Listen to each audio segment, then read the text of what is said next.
Bahamas tonight, the Northern Edition. Good evening all, I'm Megan Shepard. It's so great to have you with us. The government's thrust to bring greater focus to the revitalization of Grand Bahama's ailing economy continues to be a priority. While efforts are being made to boost investor confidence, a leading attorney and businessman says it is time for more Bahamians to have a more meaningful stake in this island's economy. Joan Davis-Roll reports. Attorney Fred Smith, QC, is calling for more Bahamians to become major stakeholders in the local economy and to secure their portion of this island's economic pie. The noted barrister at law says he is optimistic about this country's new government and Dr. Hubert Minnis-led administration's vision for Grand Bahama. This government is committed to transforming the business environment, both for foreigners and for Bahamians.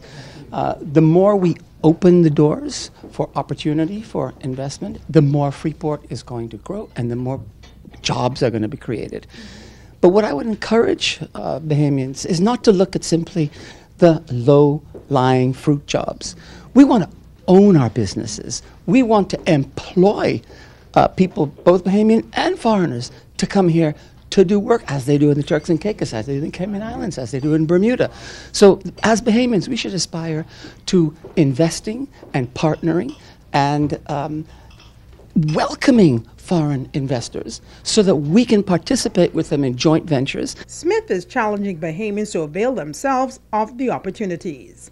Bahamians need to have the opportunity to invest with foreigners who want to bring capital, who want to bring human resources, who want to capitalize on all the fantastic opportunities that exist. Nowhere else in the Caribbean will you find the infrastructure that is available as it is in Freeport, with the roads and the canals and the Hawksbill Creek Agreement. The Deputy Prime Minister and Minister of Finance, the Honorable K. Peter Turnquest, has gone on record to state that the government plans to repeal and replace the Grand Bahama Investment Incentive Bill 2016 that was passed under the former government. The bill has been described by the present government as a job-killing bill, and the government has committed to changing the conditions. Smith, however, shared his views regarding the Hawksbill Creek Agreement. The more you tighten the screws of central government control in Freeport, the less growth there will be. We have thousands and thousands of acres of developed land, roads leading to nowhere, like in Saudi Arabia, going out into the desert and to nowhere. These are opportunities for thousands of Bahamian families to come from Nassau, where they can buy land cheaper, buy less expensive homes, buy homes on the canal, buy homes on golf courses, and they have the opportunity to work here duty exempt, business license exempt, personal property tax exemptions, all of these benefits. The local businessman is also calling for the support and access to businesses in the outlying settlements. I hope that the government, and I'm going to encourage them, to look at a lot of the provisions in the agreement that have expired and to reapply them to Grand Bahama, not just to Freeport. There's no reason why I can't take, what's the sense in having Smith Point or Russelltown have all these good little Bahamian restaurants and bars, but 99.99% of the population in Freeport can't take their car there? So what is it? So we as Bahamians have a rule to prevent the most affluent parts of our community from spending in the most desirable and necessary economic areas. So we starve our own people from the opportunity of profiting because we can't take a bonded vehicle into Smith Point or into Russelltown. Joan Davis-Roll, ZNS Network News. The Ministry of Tourism signed a landmark agreement this week that will enable persons to list and book unique accommodations around the world. The Bahamas already has thousands of listings on the website, and tonight a top real estate agent says that the island of Grand Bahama can become a prime location for international users. The Airbnb platform was founded in 2008 and since then has had over 3 million listings in over 191 countries.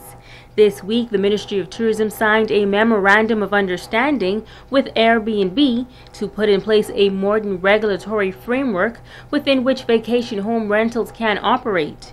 There are currently 1,900 listings within the Bahamas on Airbnb, and this comes as no surprise to broker James Sarles. He explains how the service works. Basically how Airbnb works is that you put your property on the rental market daily or weekly, and through PayPal, people are registering, they look, they pay, they come down here, and they have that nice sort of natural experience. Not everybody wants hotels. Out in the east, all those beautiful beaches, and a lot of people are doing it out there, and so it's a real opportunity. Get a hold of what we'd call income-producing property. Put it on VRBO, talk to your local real estate brokers, and you can make good return on your investment. So really, it's a business just ready for Bahamians who either own property or want to get involved in property. Saul says that Grand Bahama has great potential to be a leader in this market, but there are some stipulations within certain parts of the city of Freeport. Now there is a little bit of a problem in certain areas based on the Grand Bahama Port Authority regulations which prohibit that. And in condominiums, certain ones have their regulations, but where it's legal, and certainly out in the eastern parts of the island or the western parts of the island or certain parts, even in the Freeport, Lukai area, where you can actually have turn your home into that or build a small home, and especially if you can get near the beach or on the canal, that's what people want with boat dockage. It's an industry just waiting to happen. Listing a home on Airbnb not only provides income for the homeowners, but Saul says that it can create a trickle-down effect for the entire community.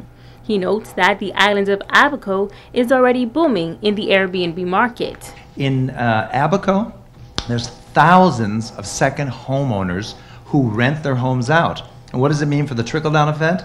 They have housekeepers, they have gardening services, they have plumbers they're employing, they're buying things at the local shops. People are coming and then they're bringing visitors who are enjoying.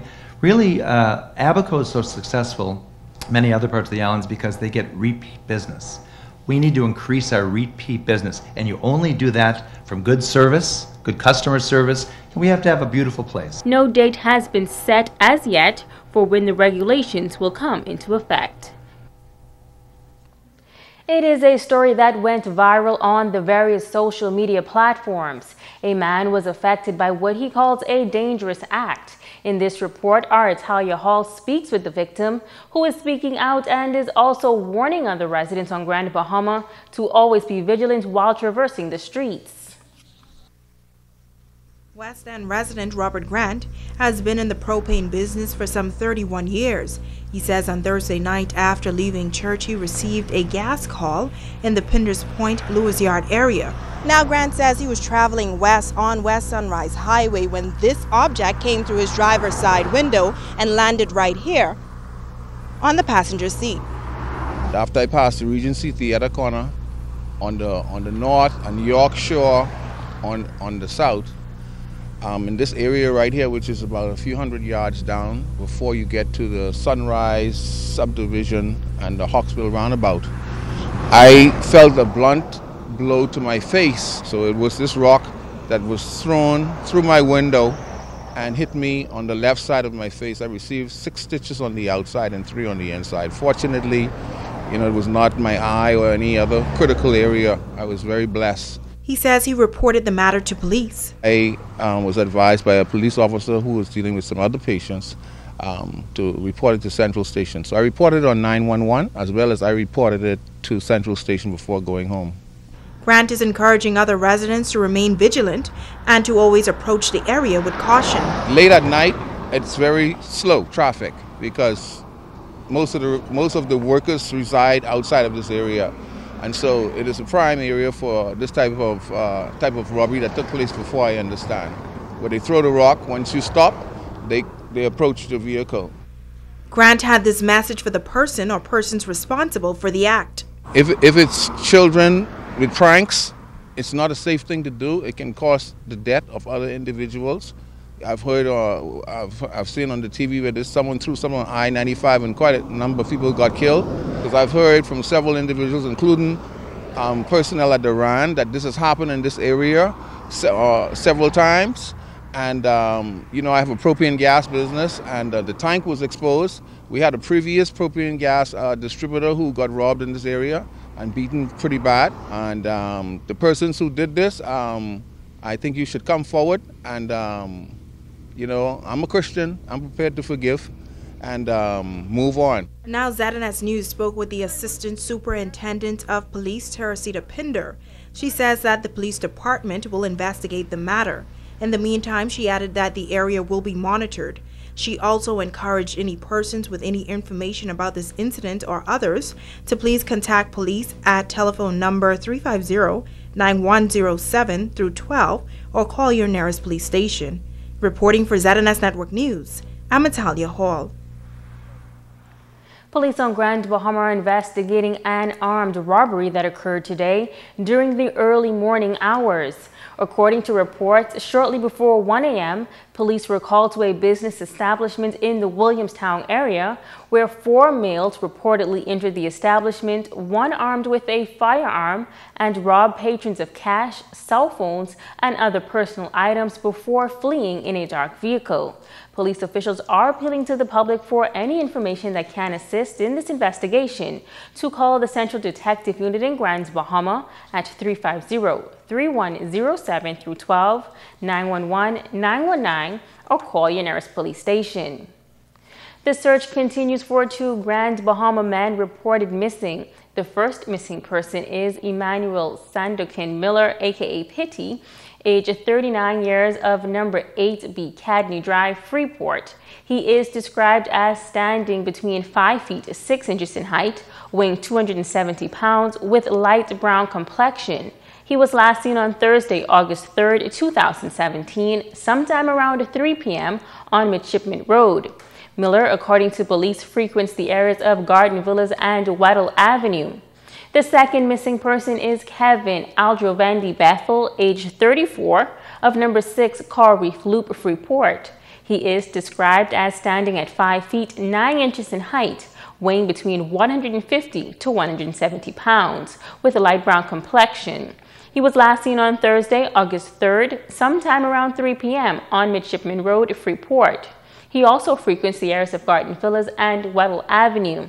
If you know of their whereabouts or have any information regarding these 2 persons, please contact the Central Detective Unit at telephone numbers 350-3107-12, 911-919, or call your nearest police station.